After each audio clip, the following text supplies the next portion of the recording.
오늘의 주요 뉴스입니다. 한동훈 국민의힘 대표가 김건희 여사 라인은 존재하면 안 된다며 대통령실을 압박했습니다. 대통령실은 비선 운영 조직은 없다고 반박했습니다. 북한이 동해선과 경의선 일대 폭발을 준비하는 모습이 포착됐습니다. 이르면 오늘 밤에도 폭발 가능성이 있어서 우리 군도 경계를 강화했습니다. 일론 머스크의 스페이스X가 쏘아올린 로켓이 비행선과 분리된 후 발사대로 돌아오는 데 성공했습니다.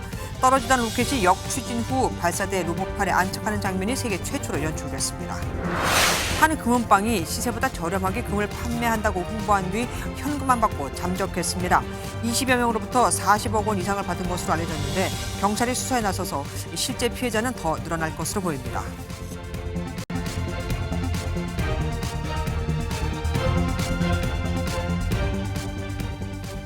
윤석열 대통령과 한동훈 국민의힘 대표의 회동은 다음 주 초에 성사될 것으로 보입니다. 하지만 만남 전부터 시끌시끌합니다.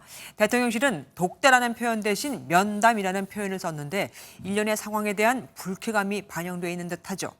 그럼에도 한 대표는 압박 수위를 높였습니다. 이번엔 김건희 여사 라인은 존재하면 안 된다며 일각에서 제기되는 한남동 라인을 직접 언급한 겁니다. 이대로라면 재보궐선거도 위태로울 수 있다는 위기감 속에 김 여사 리스크를 최소화해야 한다는 의도로 보이는데 대통령실은 공적 업무 외에 비선 조직이라는 건 없다며 다시 한번 불편한 심기를 드러냈죠. 먼저 한 대표가 이렇게 발언 수위를 점차 끌어올리는 의도가 무엇인지부터 하나하나 분석해 드리겠습니다. 오늘 뉴스7 첫 소식은 정태진 기자가 준비했습니다. 대통령실의 인적 쇄신이 저는 필요하다고. 공적 지위가 있는 사람이 아니잖아요. 그런 라인은 존재하면 안 됩니다. 한동훈 대표가 대통령실 인적 쇄신을 공개 요구한 지 이틀 만에 김건희 여사 라인을 콕 집어 구체화했습니다.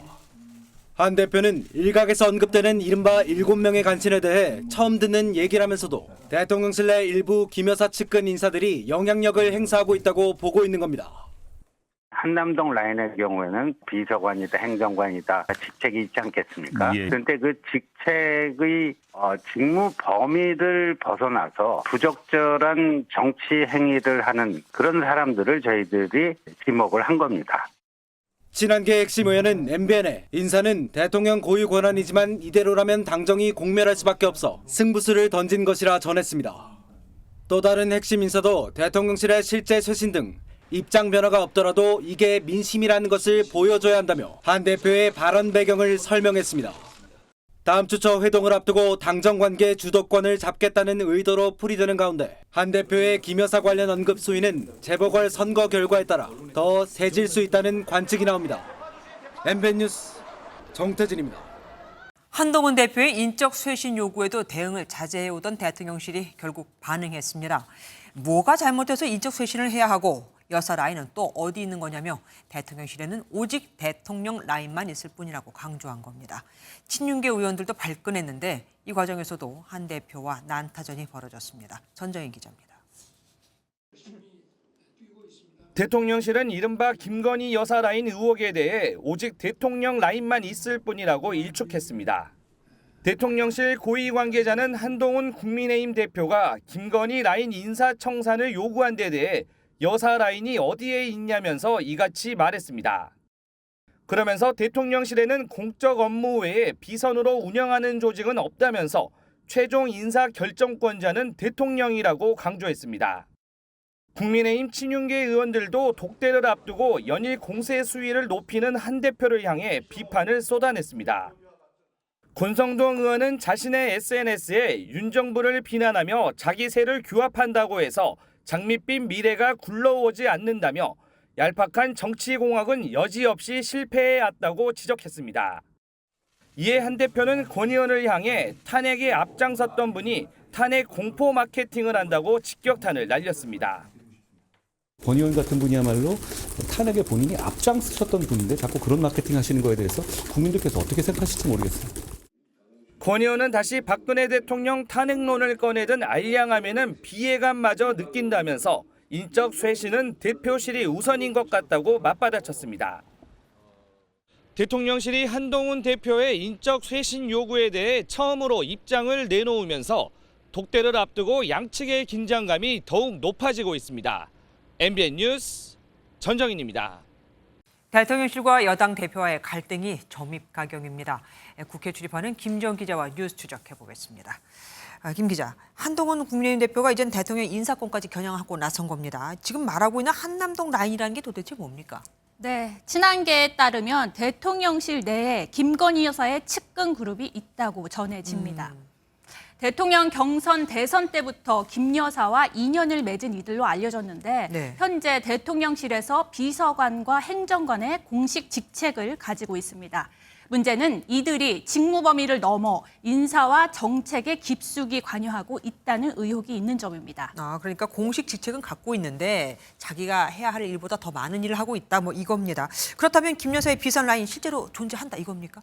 존재한다 안 한다 지금으로서 이렇게 단정하기는 어렵습니다.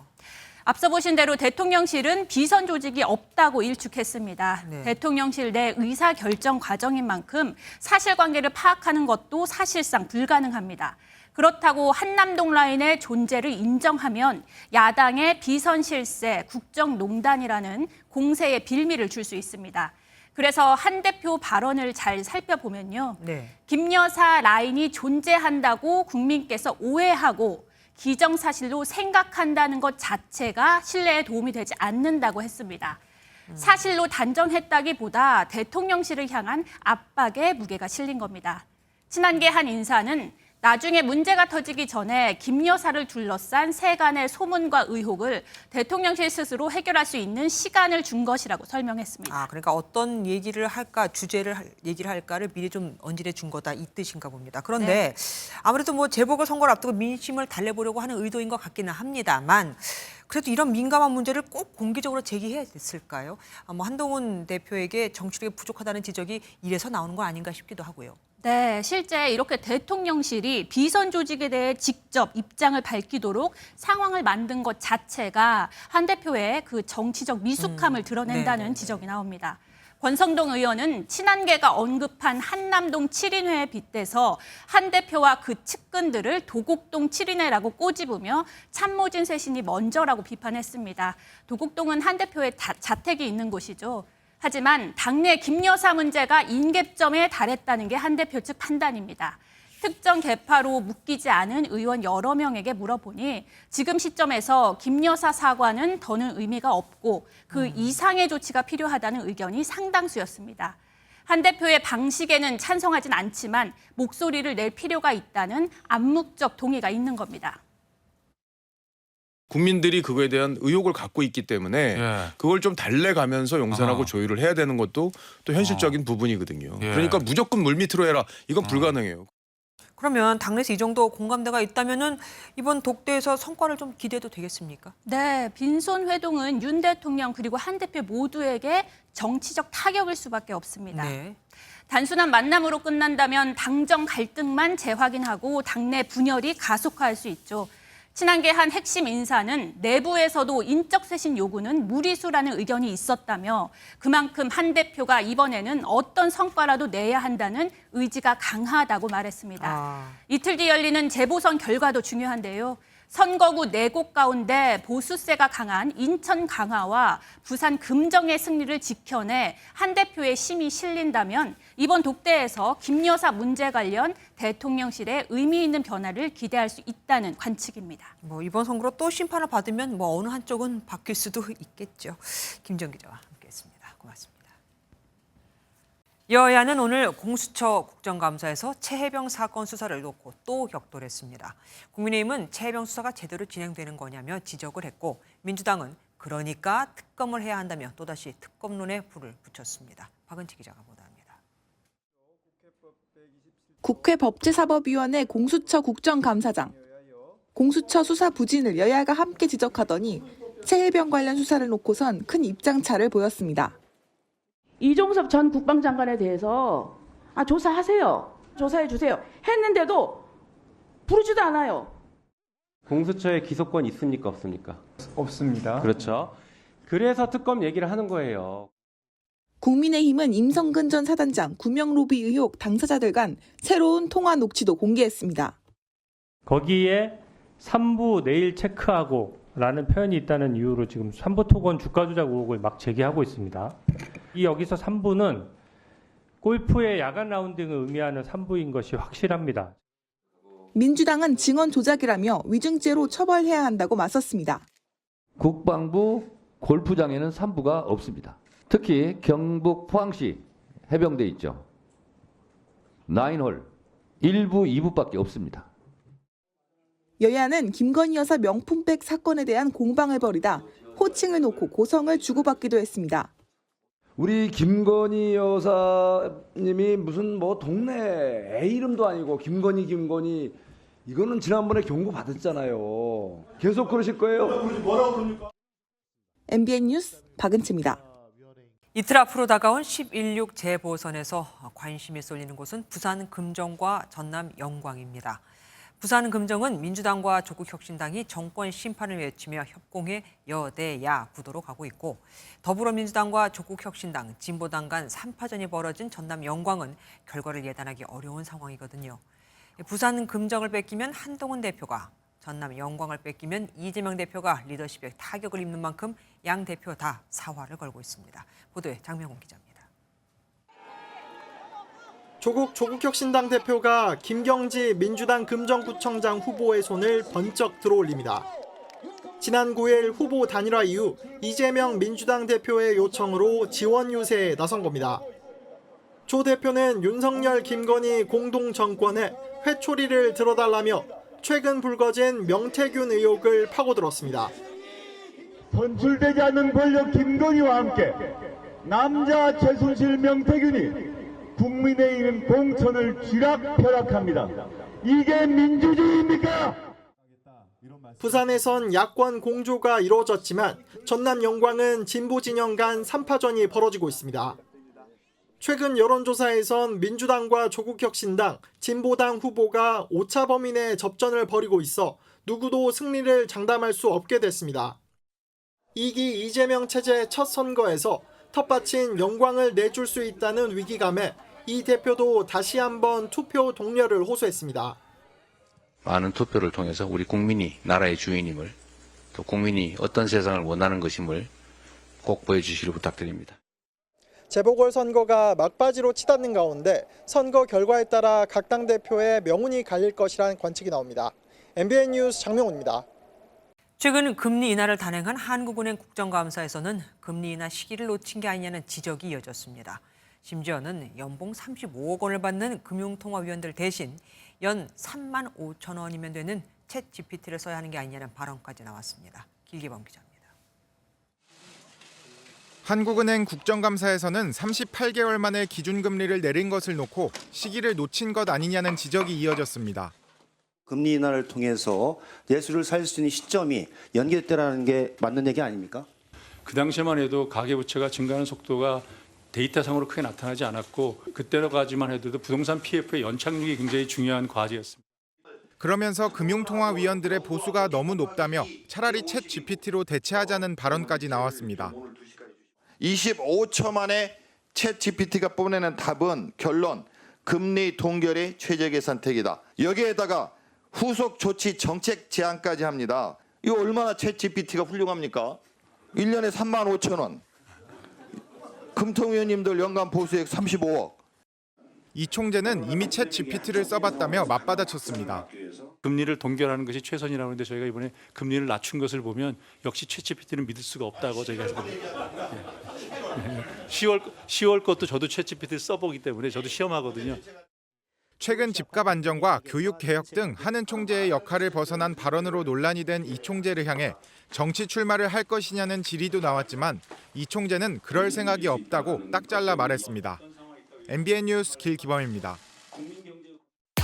오고 가는 언제 매일 여의도는 전쟁 중 Talk to me. 정치 톡톡, 오늘은 서영수 기자와 함께합니다. 어서 오십시오. 첫 번째 키워드 보겠습니다. 국악인의 눈물. 지금 그러니까 눈물을 닦는 분이 국악인인가 봅니다. 근데 저분 낯이 익어요?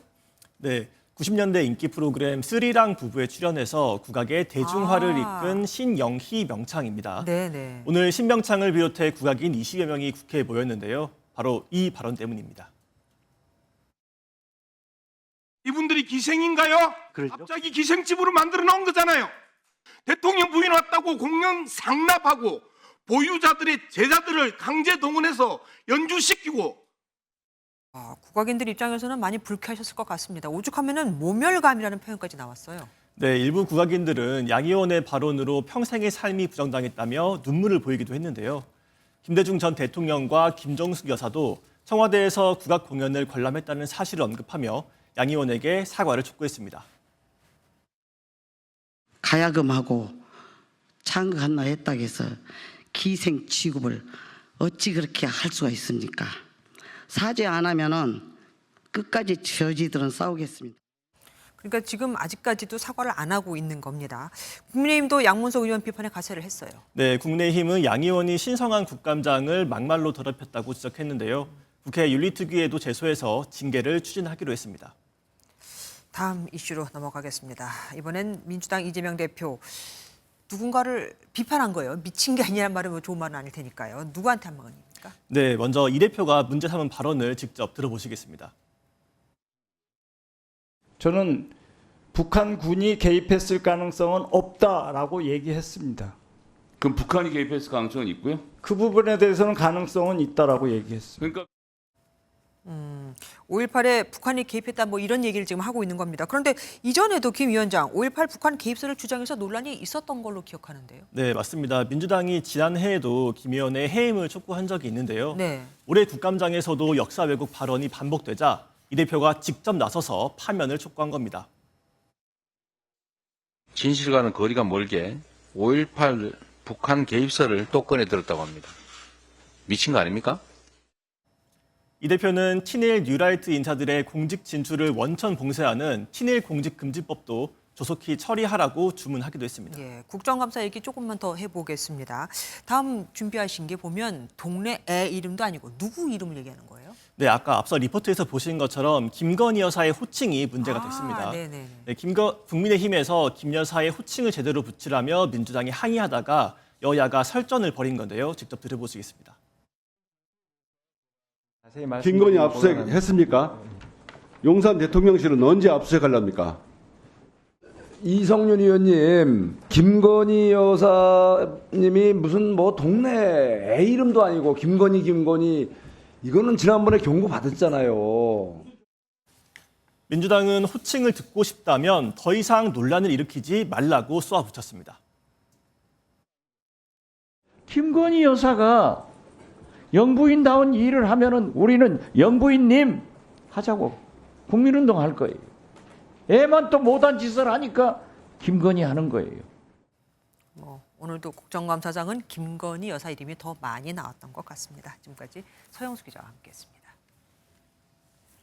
새 주중대사에 김대기 전 대통령 비서실장이 내정됐습니다. 국정 경험과 함께 과거 중국과 경제협력 사업을 추진한 경력을 발탁 이유로 꼽았죠. 초대 비서실장을 내정한 건 그만큼 우리에게 중국의 비중이 크기 때문이라는 설명도 덧붙였습니다. 이기종 기자입니다. 윤석열 대통령은 신임 주 중국 대사에 김대기 전 대통령 비서실장을 내정했습니다. 정진석 비서실장은 내정 배경으로 폭넓은 정책 경험을 꼽았습니다. 윤석열 정부 초대 대통령 비서실장을 역임하는 등 폭넓은 국정 경험을 갖춘 정통 경제관료 출신입니다. 또 김 내정자가 한중 FTA와 무역 갈등 해소 같은 중국과의 경제협력 사업을 추진했고 수준급의 중국어 실력도 갖추었다고 밝혔습니다. 김 내정자는 중국 정부의 아그레망이 이루어지는 대로 대사에 임명됩니다. 윤석열 대통령의 충암고 동기동창 정재호 대사는 2년 만에 귀임하게 됐습니다. 초대 비서실장을 주중대사에 기용한 건 최근 활발해진 한중 고위급 교류의 흐름을 이어가겠다는 의지가 담겼다는 분석입니다. 대통령실 고위 관계자는 우리 외교에서 중국이 차지하는 비중을 감안하고 양국 관계를 더욱 성숙하게 발전시키고자 하는 뜻이 담겨 있다고 말했습니다.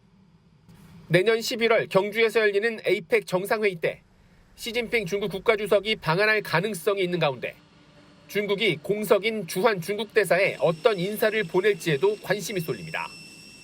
MBN 뉴스 이기종입니다. 경찰이 문재인 전 대통령의 딸 문다혜 씨 음주운전 사건의 피해자인 택시기사를 조사했습니다. 택시기사의 상해 진단서 제출 여부에 따라서 다혜 씨에 대한 혐의 적용과 처벌 수위는 완전히 달라지게 됩니다. 전민석 기자가 취재했습니다. 경찰이 지난 9일 문다혜 씨 음주운전 사건 피해자인 택시기사 조사를 마쳤다고 밝혔습니다. 경찰 조사 당시 피해 기사는 병원에 가겠다고 말했지만 아직 상해 진단서를 제출하지는 않은 것으로 파악됐습니다. 경찰은 진단서 제출 여부에 따라 혐의를 다르게 적용할 것으로 보입니다. 택시기사가 다친 정도에 따라 처벌 수위가 더 높은 교통사고 처리 특례법 위반 또는 특정범죄 가중처벌법상 위험운전 치상 혐의까지 적용할 수 있게 됩니다. 경찰 관계자는 진단서가 제출되면 교통사고 처리 특례법 위반 혐의는 당연히 적용된다고 설명했습니다. 다혜 씨에 대한 조사는 변호인과 조율 중이라고도 밝혔습니다. 경찰은 다혜 씨를 소환할 경우 서울 용산경찰서에서 조사하는 것이 원칙이라는 점도 재확인했습니다. 조지호 경찰청장은 현재로서는 원칙에 예외를 둘 특별한 사유는 없다고 말했습니다. 경찰은 다혜 씨에 대한 조사를 마치는 대로 이달 중 사건을 검찰에 넘길 예정입니다. MBN 뉴스 전민석입니다. 최태원 SK그룹 회장과 노소영 아트센터 나비관장 이혼 소송으로 일명 노태우 비자금 의혹이 드러났고 검찰의 수사 가능성이 커진 상태죠. 이미 여러 고발이 접수돼 있는데 이번엔 5.18 재단이 추가 비자금 의혹에 대해서 고발장을 제출했습니다. 이 수사의 관건은 공소시효입니다. 우정환 기자입니다. 최태원, 노소영 이혼 소송 과정에서 드러난 이른바 김옥숙 메모입니다. SK의 전신인 선경이라는 이름과 함께 300억이라는 글자가 적혀 있습니다. 이는 노태우 전 대통령 비자금이 SK로 흘러간 증거로 인정돼 최 회장이 노 관장에게 1조 4천억 원을 재산 분할하라는 판결로 이어졌습니다. 선경 300억을 포함해 모두 900억 원이 넘는 액수가 적힌 메모가 공개되면서 숨겨진 노 전 대통령 비자금을 수사해야 한다는 목소리도 나오기 시작했습니다. 잇따라 고발이 접수된 가운데 5.18 기념재단이 메모에 적힌 것 외에 김 여사가 숨긴 다른 비자금까지 합치면 1,200억 원이 넘는다며 추가 고발장을 냈습니다. 210억 원에 대한 보험금, 또 동아시아센터의 노재현이한테 김옥숙이가 지급한 154억 원, 이러한 돈이 지금 현재 조세범 처벌법에도 저촉이 되기 때문에 서울중앙지검이 사건을 넘겨받았지만 수사 가능성은 아직 불투명합니다.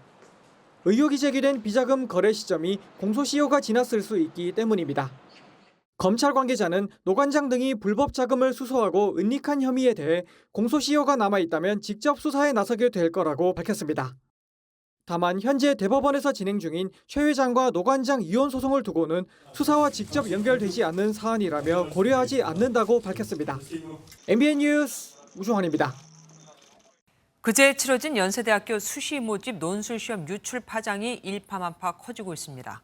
애초 알려진 자연계열 문제집뿐 아니라 인문계열 연습 답안을 찍은 사진까지도 확인이 됐거든요. 한 사교육업체에선 논술 바로 다음 날 시험지를 통째로 온라인에 올려놓고 풀이 과정을 적어 홍보하기도 했습니다. 도대체 관리 감독이 이루어지긴 한 걸까요? 박유영 기자가 취재했습니다. 한 온라인 커뮤니티에 올라온 사진입니다. 연세대학교 2025학년도 자연계열 논술 전형 수험표와 안내문, 답안지 일부가 찍혀 있습니다. 촬영 시점은 지난 12일 시험 시작 직전으로 추정되는 토요일 12시 59분인데 작성자는 시험지도 찍을 걸 그랬다며 제지하지 않았다고 적었습니다. 인문계열 논술 전형의 연습 답안을 찍은 인증사진도 새롭게 올라왔습니다. 조작된 게 아니라면 시험 종료 전에 촬영된 건데 단건인 줄 알았던 지침 위반 사례가 잇따르자 학교는 급하게 진상 파악에 나섰습니다.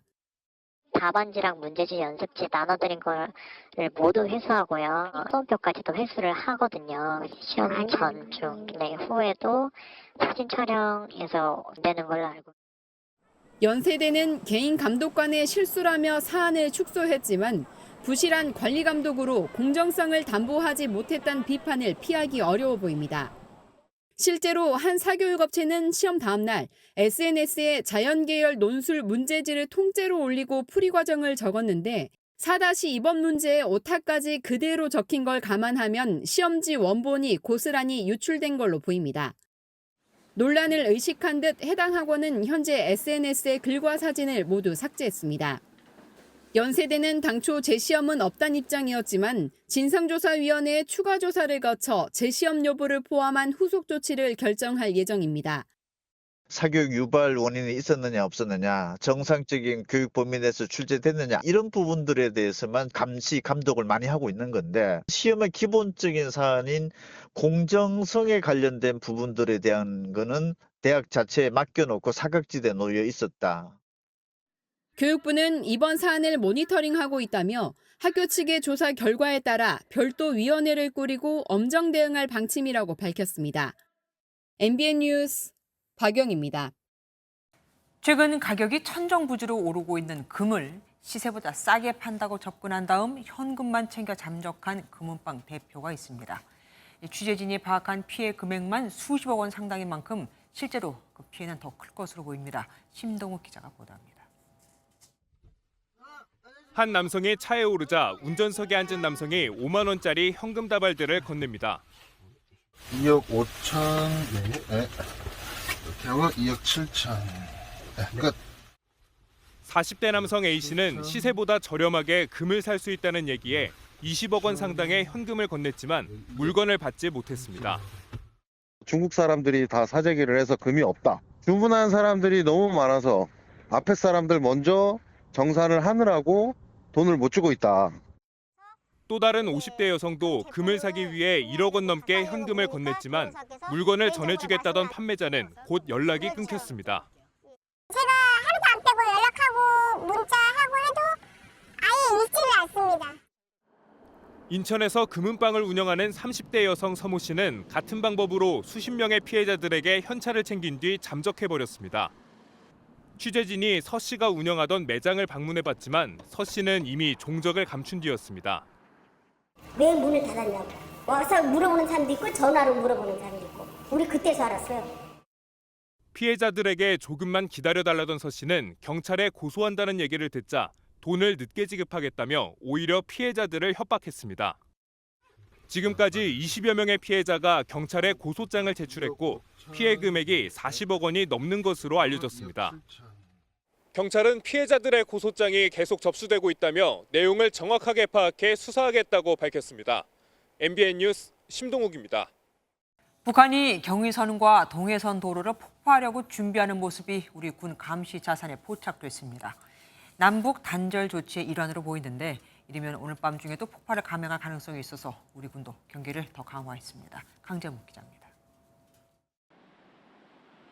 북한이 앞서 발표한 요새화 작업에 박차를 가하는 정황이 포착됐습니다.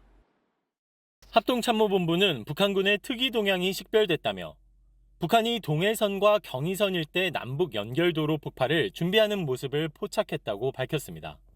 도로에 가림막을 설치해 놓고 그 가림막 뒤에서 작업하는 것들이 식별되고 있고요.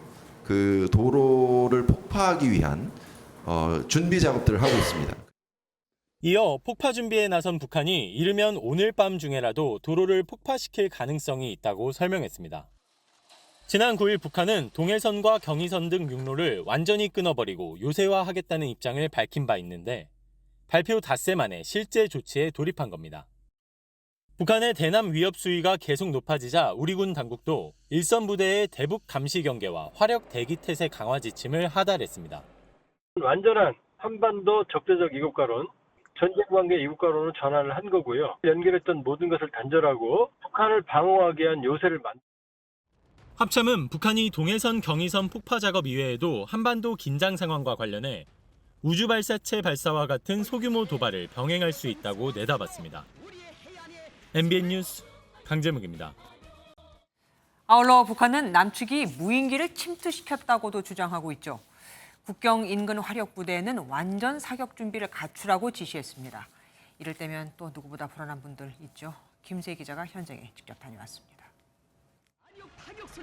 북한이 전방 지역 전체에 위치한 포병여단의 완전 사격을 준비시켰습니다. 북한 노동신문은 조선인민군 총참모부가 8개 포병여단을 사격대기 태세로 전환했다며 평양 방공망 감시 초소를 증강했다고 밝혔습니다.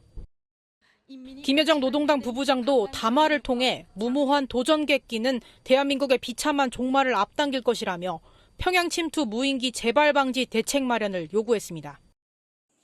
강 너머 북한 지역에서 북한군이 곡괭이로 작업을 하고 초소를 지키는 다른 군인들은 우리나라가 있는 강 쪽을 바라보기도 합니다. MBN이 직접 촬영한 북한 접경 지역의 모습인데 아직까지 이상 징후가 포착되지 않았습니다. 제가 있는 이곳은 개성과 개풍이 보이는 강화 평화 전망대입니다. 북한 내 대남 위협에 우리 군은 K-팝 등 대북 방송을 이어가고 있습니다. 접경 지역 우리 주민들은 혹시 모를 도발 가능성에 불안감을 감추지 못합니다. 여기 산 지 오래돼서는지 무섭거나 그런 걸 모르고 갔어요. 포탄 오면은 달라지죠. 여기 대개 전업이 농사업이거든요. 농사이기 때문에 어디로 갈 수도 없어요. 여기. 3개월째 북한이 대남 방송을 재개해 정체를 알 수 없는 소리는 피로감을 쌓게 합니다. 아주 시끄러워 정말 화딱지가 나. 그냥 무슨 소린지 그건 말도 못해. 서해 북방한계선, NLL 일대 포사격 가능성 등도 함께 거론되면서 한반도 정세 긴장감이 고조되고 있습니다. MBN 뉴스 김세희입니다. 국경선 인근 포병부대에 사격 준비를 지시한 북한, 진짜 쏘려는 걸까요? 국방부 수집하는 정치부 권영봉 기자와 함께합니다. 어서 오십시오. 권 기자, 일단 사격 대기 태세, 이게 정확히 뭡니까? 쉽게 말해 언제든지 포를 쏠 수 있게 준비한 겁니다. 5분 대기조라고 들어보셨나요? 군에서 나온 말인가 보죠? 네, 그렇습니다. 5분 대기조는 이 상황이 발생하면 빠르게 투입되는 인원들인데요. 통상 이 보병부대에 있는데 포병에도 이와 비슷한 이 즉각 대기란 게 있습니다. 네. 그러니까 포상에 포탄을 갖다 놓고 미리 좌표 설정을 해서 명령만 하달되면 곧바로 사격할 수 있는 상태입니다. 그러니까 북한 김정은 위원장이 명령만 내리면 지시만 하면 바로 쏜다는 얘기인데 그럼 실제로 사격으로 이어지겠습니까? 북한 매체 보도를 한번 다시 볼까요? 네. 총참모부가 사격 대기 태세를 갖추라며 내린 건 작전 예비 지시입니다. 곧바로 실제 사격을 하려 했다면 예비 지시가 아닌 본 지시를 내렸겠죠. 본 지시가 있을 때까지는 대기 태세를 유지할 것으로 보입니다. 한국이 보낸 무인기가 국경을 또 넘으면 쏠 것이란 조건도 달았잖아요. 네. 경고성 성격의 무력 시위 차원이란 해석이 나옵니다. 직접 들어보시죠. 영공이 침범당하는 이 상황을 더 이상 용납하지 않겠다. 그걸 이제 말이 아닌 포격을 통해서 확실하게 보여주겠다. 사격 대비 태세에 들어갔다는 그 북한 포병 여단 8개, 정확히 어디입니까? 네, 군 당국에 좀 물어봤는데 이 전방 지역에 걸친 여단 이렇게 짧게만 언급을 했습니다. 우리 군은 군단마다 이 포병 여단 한 개를 밑에 두고 있죠. 1군단 밑에 1포병 여단 이런 식으로요. 북한은 포병 부대들이 우리 군보다 독립적인 작전을 할 수 있게 편성이 돼 있습니다. 총참모부 예하 포병 부대로는 기계화 보병 사단과 고사포 군단이 있는데요. 예하의 포병 여단들이 사격 대비 태세를 갖췄을 가능성이 있습니다. 그런데 국경선 인근 포병 부대면 주요 타깃이 아무래도 수도권 아니겠습니까? 네. 그러면 화력은 어느 정도나 됩니까? 네, 이 북한 전방 포병 여단의 주요 화력 뭘까요? 방사포 이런 거 아닙니까? 네, 방사포와 자주포입니다. 일단 자주포는 152mm와 170mm가 있고 방사포는 122mm부터 240mm까지 있는데요. 네. 사거리가 40에서 60km에 달해 우리 수도권 지역을 기습적, 대량으로 집중 공격할 수 있어 위협적입니다. 맞아요. 전문가 분석 들어보시죠. 포격을 가했을 때 대한민국이 굉장히 혼란에 빠지고 일반 주민들은 피해를 보면서 정부에 대해서 여러 가지 불만이나 혼란을 초래할 수 있는데 김현장 노동당 부부장도 조금 전에 또 담화를 내놨습니다. 네, 그렇습니다. 이 평양 상공의 무인기를 누가 보냈냐? 이게 지금 공방이 이어지고 있잖아요. 무인기를 보낸 주범이 대한민국 군부란 걸 알고 있다 이렇게 지적을 했고요. 핵보유국, 그러니까 이 자신들이 주권이 침해된 걸 미국도 책임져야 한다고 비판 수위를 한층 끌어올렸습니다. 예, 북한의 도발 예의주시해야겠습니다. 지금까지 정치부 권영봉 기자와 함께했습니다. 고맙습니다. 무게 4,600톤, 아파트 25층 높이의 로켓을 지상 70km 상공까지 쏘아 올렸다가 원래 있던 발사대로 다시 오게 하는 공상과학 영화에나 나올 법한 일을 일론 머스크의 스페이스X가 성공했습니다. 머스크는 1시간 안에 재발사도 가능하다고 자신했습니다. 이규옥 기자입니다. 스페이스X의 우주선 스타쉽이 슈퍼헤비 로켓에 실려 발사됩니다. 2분 40초 후 우주선과 분리된 로켓이 빠른 속도로 하강하더니 역추진을 통해 속도를 줄이며 발사대 쪽으로 돌아옵니다. 세밀한 엔진 추진을 통해 발사대에 접근한 로켓을 발사대의 로봇 달이 마치 젓가락질을 하듯 붙잡습니다.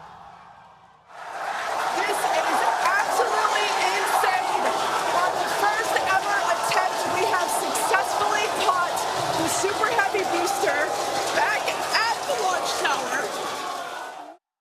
무게 4,600톤, 아파트 25층 높이의 로켓을 고도 70km 상공에 쏘아 올린 뒤 착륙시키는 모습에 전 세계인들은 감격을 금치 못했습니다. This is a day for the engineering history books. 스페이스X는 그동안 로켓을 바다에 착륙시켜 재사용해 왔지만 발사대로 다시 돌려놓은 건 이번이 처음입니다. 발사 비용을 10분의 1로 줄인 데서 더 나아가 머스크 구상대로라면 재발사 준비 시간을 빠르면 1시간 이내로 단축할 수 있습니다. 머스크는 로봇팔을 탑재한 발사대 메카질라 성능에 자신감을 보여왔는데 첫 시도만에 성공하는 기염을 토했습니다. Probably like 80-90% this year. When we first talked about it, it sounded so batshit crazy. 스페이스X는 우주선도 목표 지점으로 돌아오도록 하는 데 성공함으로써 우주 발사체 전체 재사용이라는 위협을 기술로 증명해냈습니다. MBN 뉴스 이교욱입니다. 레바논은 세계 각국에서 파병을 온 10,000명 규모의 파란 헬멧을 쓴 유엔 평화유지군이 주둔하고 있습니다. 이스라엘과 레바논 두 진영이 서로 직접 충돌하지 않도록 하는 역할을 해주는데 이스라엘이 이 기지를 폭격한 데 이어 이번엔 부대 정문을 아예 부수고 강제로 진입했습니다. 부대 근처에 헤즈볼라의 땅굴이 있다고 주장하면서요. 한편 이스라엘에서는 헤즈볼라가 이스라엘의 방공망을 뚫고 들어오는 공격을 가해 70여 명의 사상자가 발생했습니다. 최희지 기자가 보도합니다. 깊게 파여진 땅굴이 보이고 폭발물이라는 글씨가 적힌 탄약 상자 등이 놓여 있습니다. 이스라엘은 이 땅굴이 헤즈볼라의 무기고와 이어지고 헤즈볼라가 국경 근처에 은밀한 전초기지를 구축했다며 영상을 공개했습니다. 200 meters from us, actually we are standing in a military base of Hezbollah, very close to the 유엔군 공격에 국제사회의 규탄이 쏟아졌지만 네타냐후 총리는 군인이 인질이 되고 있다며 유엔군 철수까지 요구했습니다. Mr. Secretary General, get the UNIFIL forces out of harm's way. It should be done right now, immediately. 헤즈볼라는 자폭 드론으로 이스라엘 북부 군 기지를 공격해 70여 명의 사상자가 발생했습니다. 아이언돔을 비롯한 다층 방어망을 촘촘히 구축한 이스라엘에서 드론이나 미사일 공격으로 다수의 사상자가 발생한 건 이례적입니다. We are now at Ramot Menashe area where a drone has hit. This arrived at the scene and together with additional medical corps has treated around 70 casualties. 미 국방부는 이란의 탄도미사일 공격을 방어하기 위해 이스라엘의 고고도 미사일 방어 체계 사드 포대와 병력을 추가로 배치했습니다. MBN 뉴스 최희지입니다. 중국이 대만을 에워싸는 전방위 실전 훈련에 들어갔습니다. 육해공, 심지어 로켓군까지 총동원하며 대만을 위협한 겁니다. 지난주 대만 총통이 중국은 대만을 대표할 권리가 없다고 주장한 데 대한 응징격의 대응인 거죠. 베이징에서 김한준 특파원이 전해왔습니다. 지상군이 완전 무장 상태로 경계태세를 마치자 전투기가 시뻘건 불꽃을 내뿜으며 이륙하고 구축함도 대만 해협으로 출항합니다. 중국군이 대만을 에워싸는 전방위 실전훈련에 들어갔습니다. 중국군이 공개한 이미지를 보면 모두 9개 구역으로 육해공 모두에서 대만을 완전히 포위한 것이 확인됩니다. 중국의 대만 포위 훈련은 반중 친미 성향의 라이칭더 대만 총통이 취임했던 지난 5월 이후 5개월 만입니다. 이번 훈련 역시 라이 총통이 지난 10일 국경절 기념연설에서 대만 독립의지를 재천명하면서 비롯됐습니다. 라이 총통의 발언 직후 중국은 불쾌감을 드러냈는데 바로 강력 대응에 나선 겁니다. 中华人民共和国无权代表台湾。世界上只有一个中国，台湾是中国领土不可分割的一部分。 이례적으로 항공모함까지 훈련에 투입시킨 중국은 대만 독립 세력에 대해 강력한 충격과 공포가 될 것이라고 경고했습니다. 중국은 군사훈련뿐 아니라 추가 무역 조치까지 검토하는 등 대만의 전방위적 압박을 가할 예정입니다. 베이징에서 MBN 뉴스 김한준입니다. 3년째 러시아와 전쟁을 치르고 있는 우크라이나에서 무차별적으로 강제 징집을 하는 영상이 공개됐습니다. 그만큼 병력이 부족하다는 뜻이겠죠. 우크라이나 계엄령에 따르면 25세에서 60세 사이의 모든 남성은 군대에 입대할 수 있고 또 18세에서 60세 사이의 남성들은 허가 없이 출국을 할 수 없어서 징집을 피해 목숨을 걸고 탈출하는 일도 벌어지고 있습니다. 윤정 기자가 보도합니다. 모병관에게 붙들린 남성이 끌려가지 않기 위해 온몸으로 저항합니다. 우크라이나 수도 키이우의 한 콘서트장 앞에서 입대 연령의 남성이 강제 입대를 거부하며 몸싸움을 벌이는 장면입니다. 인근 쇼핑몰과 레스토랑에서도 같은 일이 벌어졌습니다. 3년째 이어진 러시아와의 전쟁으로 심각한 병력 부족에 시달리자 불심 검문을 통해 검사를 거부하거나 문제가 발견된 남성들을 현장에서 바로 입대시키는 겁니다. 일부는 징집을 피하기 위해 목숨을 걸고 우크라이나를 탈출하고 있습니다. 하지만 젤렌스키 우크라이나 대통령은 러시아 본토 쿠르스크주 점령지를 사수하겠다는 의지를 다졌습니다. Щодо Курської операції були намагання Росії відтиснути наші позиції, але тримаємо визначені рубежі. 러시아는 쿠르스크에서 우크라이나를 몰아내기 위해 공습을 퍼붓고 있습니다. 현지 시각 13일 러시아 국방부는 수호이 34 전투기를 사용해 우크라이나 점령지에 활공폭탄을 투하했다고 밝혔습니다. 활공폭탄은 지상에서 반경 15m 넓이의 큰 구멍을 뚫을 정도로 위력이 상당합니다. 쿠르스크는 지난 8월 우크라이나가 기습 공격으로 점령한 후 고착 상태에 빠진 상황입니다. MBN 뉴스 윤지원입니다. 모기의 입이 삐뚤어진다는 처서가 지난 지 2달. 그런데 오히려 요즘 더 모기가 기승을 부리고 있죠. 더워도 너무 더웠던 폭염 탓에 여름철은 오히려 주춤했다가 가을이 모기들이 활동하기 좋은 날씨가 돼버린 겁니다. 특히 저녁과 새벽엔 추위를 피하려고 집에 더 잘 찾아 들어온다고 합니다. 이상엽 기자입니다. 공중 화장실 천장에 모기가 가득합니다. 어둡고 습한 장소를 좋아하는 만큼 공중 화장실은 모기가 들끓기 쉬운 장소입니다. 최적 활동 온도가 25도 안팎인 것도 중요한 이유입니다. 지금 밖의 기온은 영상 16도에 불과하지만 이렇게 건물 안으로 들어오면 영상 20도 이상으로 올라갑니다. 모기가 추위를 피해서 건물 안으로 들어오는 겁니다. 30도를 웃돌면 활동을 거의 하지 않는데 지난 8월 전국엔 평균 최고 기온 33도에 이례적인 폭염이 발생했습니다. 지난달에도 폭염 일수와 열대야 일수 모두 역대 1위를 기록했고 이상 고온은 17일 가까이 나타나 지난해의 3배를 넘었습니다. 서울시에서 채집해보니 9월 마지막 주에 644마리 잡혔던 개체수가 일주일 만에 1000마리를 넘어섰습니다. 최근에 확실히 모기를 좀 많이 물렸고 여름에는 별로 없던 것 같았는데 갑자기 가을 되면서 좀 물린 것 같긴 해요. 채집된 모기 거의 대부분이 집에서 흔히 발견되는 빨간 집 모기입니다. 개체수는 적지만 일본 뇌염을 옮기는 작은 빨간 집 모기도 집중적으로 발견되고 있습니다. 이 모기들은 한파가 한 번 오면 다 죽기 때문에 그동안에는 어떻게든지 흡혈을 하고 산란을 하려고 집요하게 사람들 흡혈원을. 현재 서울시는 모기 활동 지수 관심 단계를 발령해 가을 모기 피해가 없도록 당부하고 있습니다. 이럴 땐 늦은 시간 환기를 자제하고 단독 주택은 정화조 환기구에 모기망을 설치해 건물 안으로 들어오지 못하게 해야 합니다. MBN 뉴스 이상엽입니다. 배추값이 너무 올라 김장 대신 포장김치를 사 먹을까 생각도 해보지만 이마저도 만만치 않죠. 원재료값이 오른 만큼 포장김치도 지난주엔 3.3kg에 35,000원 정도를 또 돌파했거든요. 평년보다 10% 넘게 비싼 겁니다. 그래서 이 배추김치 대신 깍두기나 총각김치 등 다른 김치를 찾는 사람이 늘었습니다. 이승훈 기자가 김치 공장에 다녀왔습니다.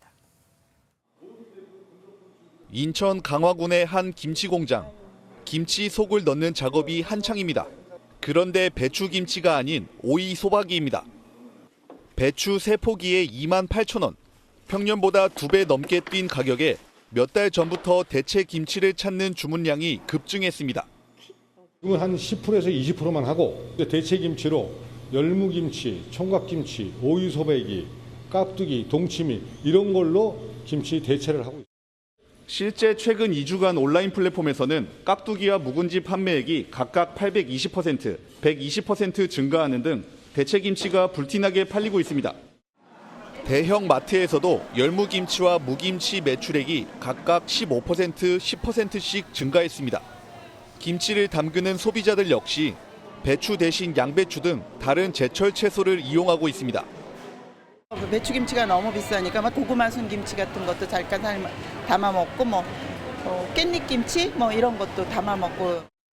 정부는 출하 시기를 앞당겨 배추값을 잡겠다는 방침이지만 농민들이 덜 여문 배추를 내놓길 꺼리고 있어 가격은 당분간 높은 수준을 유지할 것으로 예상됩니다. MBN 뉴스 이승훈입니다. 건강에 좋은 과일과 채소 잘 챙겨 드십니까? 권장량을 다 채우는 사람은 5분의 1밖에 안 된다고 합니다. 특히 젊을수록 섭취가 부족한데 오늘 영양의 날을 맞아 과일과 채소로 건강한 한 끼 한번 드시는 건 어떨까요? 신용수 기자가 보도합니다. 먹을 게 너무 많아진 요즘. 하지만 꼭 먹어야 할 걸 놓치기도 합니다. 채소는 약간 좀 안 먹는 편이고 과일은 하루에 한 번씩은 먹을. 샌드위치에 있는 거 아니면 거의 안 먹는 거. 실제로 우리나라 사람들은 점점 과일과 채소를 멀리하고 있습니다. 하루 권장량 이상 섭취하는 비중이 2015년 이후 꾸준히 감소하는 것으로 나타났습니다. 최근엔 약 23%만 권장량을 채우고 있는데 정부 목표치보다 매우 낮은 수치입니다. 특히 청소년은 하루 3번 이상 채소를 먹는 비중이 10%에도 못 미쳤으며 과일은 6분의 1만 하루 1번 이상 먹는다고 답했습니다. 의료진들은 과채 섭취가 부족하면 장단기적으로 건강을 해칠 수 있다고 경고합니다. 미네랄과 비타민의 결핍 증상들이 나타날 수 있고 또 장기적으로는 만성질환이라든지 또 면역력 저하 등으로 이어질 수 있겠습니다. 특히 이제 섬유질 등은 포함이 되어 있지 않기 때문에 전문가들은 섭취 시 1, 2, 3, 4, 5 법칙을 지키는 게 중요하다고 강조합니다. 끼니마다 채소가 포함되어 있는 식사를 챙겨 먹는 것이 중요하고요. 과일은 간식이나 후식으로 적당량만 섭취하는 것이. 또 과일과 채소를 따로 챙겨 먹기보다는 평소 식단에 꾸준히 포함시켜야 한다고 조언합니다. MBN 뉴스 신용수입니다. 올해 서울 아파트값 상승은 3040 실수요자가 이끌었다는 것을 뒷받침하는 통계가 나왔습니다. 30대는 주식을 팔아 집을 샀고 40대는 기존 집을 팔고 더 좋은 곳으로 갈아타기를 한 겁니다. 투자 목적으로 집을 사는 갭 투자는 오히려 줄었습니다. 이승민 기자입니다. 지난 여름 가파른 가격 상승세를 보인 서울 마포구의 한 아파트입니다. 6월부터 거래량이 폭증했는데 집을 산 사람은 30, 40대의 비중이 압도적이었습니다. 주식에서 돈을 뽑아오는 빈도도 상당히 높고요. 젊은 나이에 집을 사지만 예전에 하급지 쪽에다가 사놨던 주택들을 정리한 걸로. 실제 올해 8월까지 주택 매수자의 자금 조달 계획서를 살펴봤더니 절반 이상이 기존 주택을 팔아 자금을 마련했습니다. 이른바 상급지로의 갈아타기가 늘었다는 얘긴데 40대에서의 증가세가 두드러졌습니다. 20, 30대 젊은 층은 주식이나 채권을 팔아 자금을 조달하겠다고 신고한 사람이 크게 늘었습니다.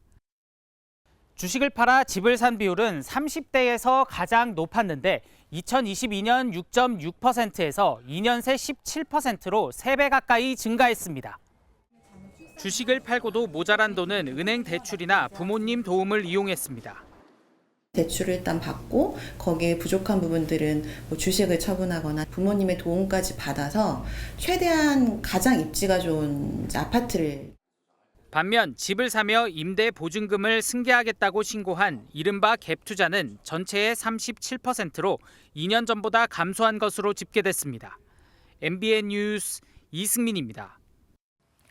한 달 전인 지난달 13일 영풍과 손잡은 MBK 파트너스가 고려아연 주식에 대한 공개 매수에 나섰고 그리고 오늘 그 절차가 마무리됐습니다. 만약 MBK 측이 고려아연 전체 주식의 7% 이상을 확보한다면 이번 경영권 인수전에 확실한 승자가 될 수 있는데 여기엔 좀 못 미쳤습니다. 한범수 기자가 보도합니다. MBK 파트너스와 영풍의 고려아연 지분 공개 매수가 오후 3시 반 장 마감과 함께 종료됐습니다. MBK가 세운 한국기업 투자홀딩스와 영풍은 고려아연 공개 매수 청약에서 발행 주식 기준 약 5.34%에 해당하는 지분을 확보했다고 공시했습니다. 당초 MBK의 목표는 최소 7% 이상 지분을 사들여 의결권 기준으로 과반 지분을 차지하는 것이었습니다. 이럴 경우 고려아연 측 공개 매수 결과와 상관없이 MBK 의도대로 이사회 구성을 바꾸고 최윤범 회장을 해임할 수 있습니다. 그래도 7%에 가까운 지분을 확보하면서 경영권 쟁탈전의 1라운드는 MBK 측에 유리하게 흘러가는 분위기입니다. 고려아연 측은 오는 23일 종료되는 공개 매수에 총력을 다하는 한편 주총 표대결에 대비해 잔여 지분을 끌어들이고 우호 세력을 다지는 데 전력을 쏟아볼 전망입니다. 특히 기술 유출 등을 문제로 삼으며 설득하는 작업을 펼칠 것으로 보입니다. MBK 측은 고려아연의 공개 매수가 끝나는 대로 임시 주총을 요구할 가능성이 높다는 분석이 나옵니다. 주주총회 때마다 아주 지루한 표싸움 대기를 계속해야 되는 입장인 거죠. 임시주총을 열어서 이사회에 MBK 쪽 사람을 일단 먼저 들여보내겠죠. 고려아연이 맞불러 놓은 대항 공개 매수 종료와 함께 조만간 고려아연의 자사주 매입이 불법인지를 가리는 가처분 재판도 진행될 예정입니다. MBN 뉴스 한범수입니다.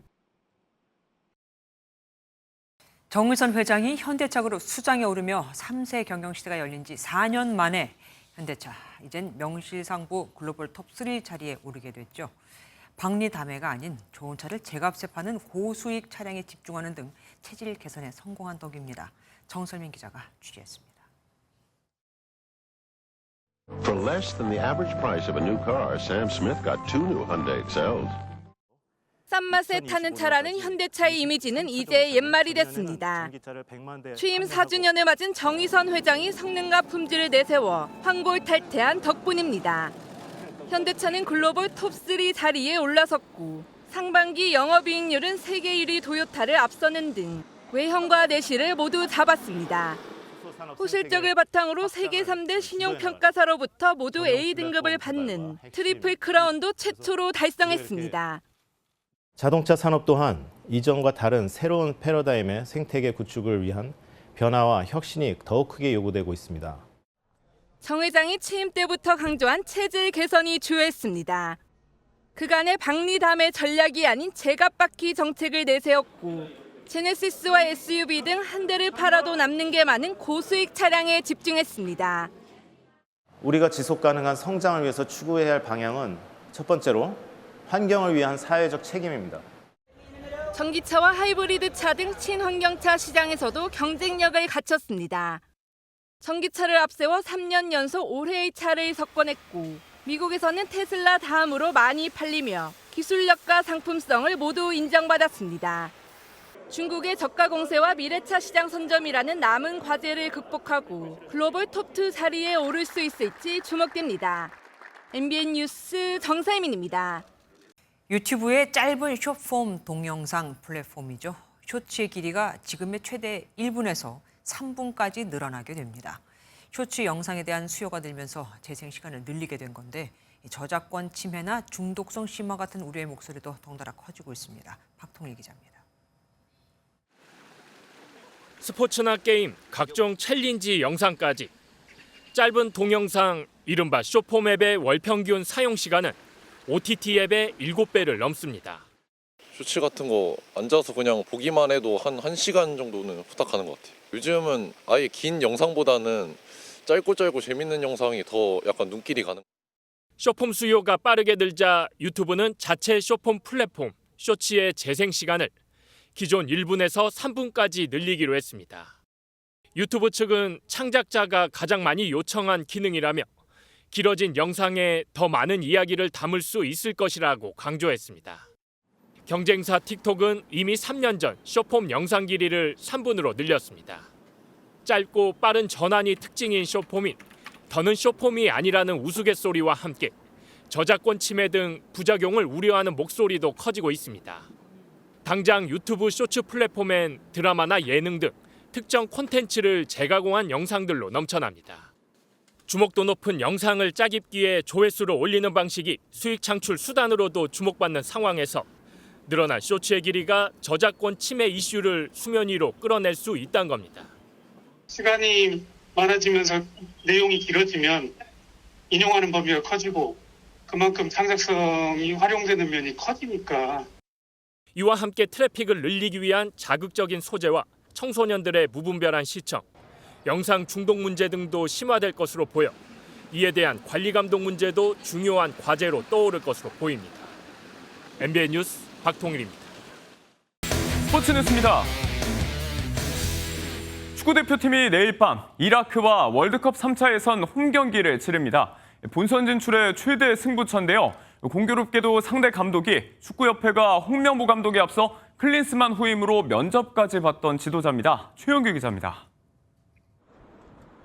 선수 8명이 받은 기습 도핑 검사로 40분이나 지연된 끝에 시작된 훈련. 주장 김민재의 힘찬 기합으로 어수선한 분위기를 다잡은 대표팀은 골득실 차로 간신히 앞선 조 2위, 이라크전 필승을 다짐했습니다. 서울 월드컵 경기장의 열악한 잔디가 선수들의 경기력에 지장을 준다는 지적에 따라 축구협회가 선택한 용인 미르 스타디움. 군데군데 파여있던 서울 월드컵 경기장과는 달리 용인 미르 스타디움은 파인 곳을 거의 찾아보기 힘들 정도로 잔디 상태가 좋았습니다. 원정 중동의 잔디가 더 낫다고 했던 대표팀도 용인의 잔디에는 합격점을 매겼습니다. 몇 군데 저희가 봤지만 그래도 선택은 뭐 나쁘지 않다라는 생각이 들었습니다. 경기하는 데는 뭐 크지 지장은 없을 거라는 생각하고 있습니다. 월드컵 3차 예선 최대 승부처로 꼽히는 이라크전은 홍명보 감독에게도 남다른 경기입니다. 이라크의 카사스 감독은 대한축구협회가 클린스만 감독 후임 사령탑 후보로 면접까지 받던 지도자입니다. 본선 진출을 위해서도 선임 정당성 부여를 위해서도 이라크전은 홍명보 감독에게 반드시 이겨야 할 경기입니다. 잔디를 위한 선택이었지만 용인미르 스타디움은 대중교통이 불편하고 도로도 좁은 데다 주차장마저 협소합니다. 경기날 교통과 주차 대란이 우려됩니다. MBN 뉴스 최영규입니다. 내일까지 전국에 가을비가 내리겠습니다. 현재 충청과 남부, 제주를 중심으로 비가 내리고 있는데요. 이 비는 내일 오전 수도권부터 그치기 시작해서 늦은 오후에는 대부분 잦아들겠습니다. 밤사이 남부 해안을 따라서는 빗줄기가 더욱 굵어지겠습니다. 예상되는 비의 양은 영남 해안을 따라서 100mm 이상, 전남 지역에도 80mm 이상, 그 밖에 남부지방으로는 10에서 60mm가 예상됩니다. 비가 그치고 내일 중부지방 하늘은 맑게 드러나겠습니다. 내일 아침과 낮 기온 모두 오늘보다 높겠는데요. 중부지방은 서울이 17도로 출발해 한낮에 23도까지 오르겠습니다. 남부지방도 대구가 24도, 부산은 25도까지 오르겠습니다. 오는 금요일에는 전국에 또 한 차례 비가 내리겠습니다. 이 비가 내리면서 찬 공기가 내려와 낮 기온이 급격히 낮아질 전망입니다. 내셨습니다.